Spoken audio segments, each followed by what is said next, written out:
1 जून से देश में आम लोगों की जेब और वित्तीय योजनाओं को प्रभावित करने वाले कई बड़े बदलाव लागू हो रहे हैं और ये बदलाव आम लोगों की जेब पर सीधा असर डालेंगे। इन्हीं के बारे में करेंगे बात। इस वीडियो में अंत तक जानेंगे ऐसे कुछ बदलावों के बारे में जो आपको फायदा देंगे या फिर कराएंगे नुकसान।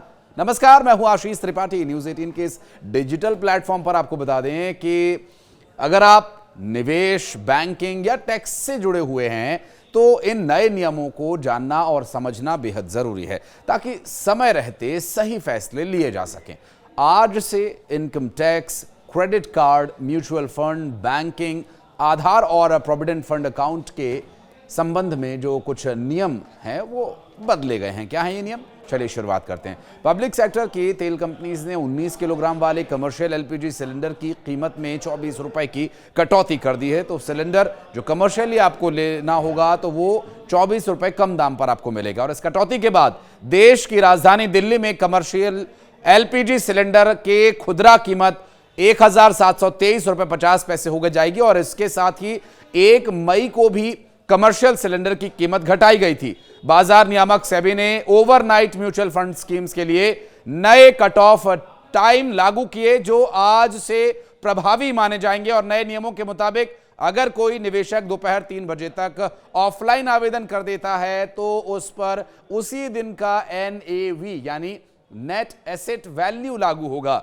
जबकि 3 बजे के बाद के आवेदन पर अगले कारोबारी दिन का NAV लगेगा। तो वहीं ऑनलाइन ट्रांजैक्शन के लिए कट ऑफ समय शाम 7 बजे तय किया गया है। और आज से कोटक महिंद्रा बैंक अपने क्रेडिट कार्ड पर रिवॉर्ड्स में कटौती और ब्याज दरों में बढ़ोतरी कर रहा है। दरअसल कोटक, रॉयल, लीग और अर्बन कार्ड्स पर हर पॉइंट की वैल्यू 10 पैसे से घटाकर अब 7 पैसे कर दी गई है। तो कोटक 811 कार्ड्स के रिवॉर्ड वैल्यू जो 25 पैसे से घटाकर अब 10 पैसे और इन्फिनिट कार्ड पर 1 रुपए से घटाकर 70 पैसे कर दी गई है। साथ ही ब्याज दर भी 3.50% से बढ़ाकर 3.75% कर दी गई है, यानी 0.25% की वृद्धि। आज से EPFO अपने नए वर्जन EPFO 3.0 की शुरुआत कर रहा है।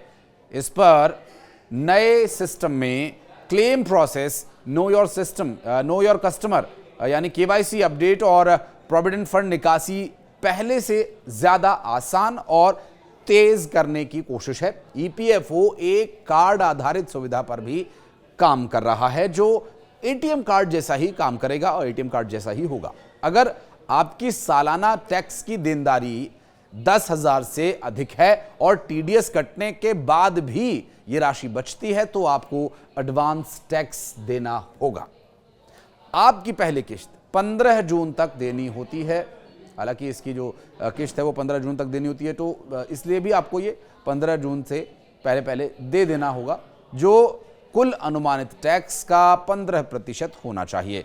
देर करने पर महीने भर पर 1% का ब्याज भी लगाया जाएगा। और एक्सिस बैंक ने अपने कई प्रमुख क्रेडिट कार्ड्स जैसे मैग्नस फॉर बर्गेंडी और फ्लिपकार्ट कार्ड के रिवॉर्ड स्ट्रक्चर में बदलाव किए हैं जो 20 जून से लागू होंगे। मैग्नस कार्ड पर अब 200 रुपए खर्च करने पर 12 EDGE रिवॉर्ड पॉइंट्स मिलेंगे जो लगभग 1.5 लाख रुपए तक खर्च करने पर लागू होंगे। और 1.5 लाख रुपए के बाद ये 200 रुपए पर 35 पॉइंट्स मिलेंगे, लेकिन ये क्रेडिट लिमिट के साथ जुड़ा हुआ होगा। दरअसल फ्लिपकार्ट एक्सिस बैंक कार्ड से अब मिंत्रा पर 7.5% कैशबैक भी मिलेगा जो पहले सिर्फ 1% था, लेकिन अब ये 4,000 प्रति तिमाही तक सीमित रहेगा। और रिजर्व बैंक ने इस साल 2 बार रेपो रेट में कटौती भी की है जिससे ये 6% पर आ गई है। अब ये उम्मीद की जा रही है कि जून में होने वाली मौद्रिक समीक्षा में एक और 25 बेसिस यानी 25 बेसिस पॉइंट्स पर कटौती हो सकती है। और अगर ऐसा होता है तो लोन और भी सस्ता हो सकता है। UIDAI की ओर से आधार कार्ड की फ्री अपडेट सुविधा 14 जून 2025 तक ही उपलब्ध रहेगी। इसके बाद ऑनलाइन अपडेट के लिए 25 रुपए और सेंटर पर 50 रुपए चार्ज देना होगा। इसलिए अगर आधार में पहचान या पता अपडेट करना है तो समय रहते करा सकते हैं, अन्यथा 20-50 रुपए दे करके करा सकते हैं, उसमें कोई समस्या ज़्यादा नहीं है।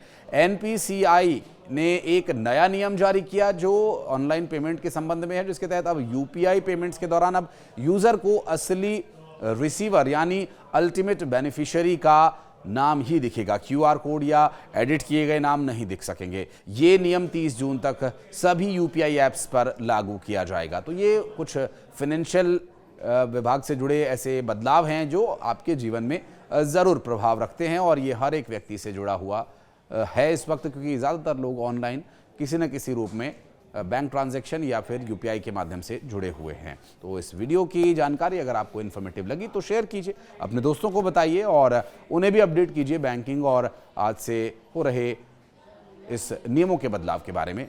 और कुछ कहना चाहेंगे तो कमेंट सेक्शन में आपके लिए दरवाजे खुले हुए हैं।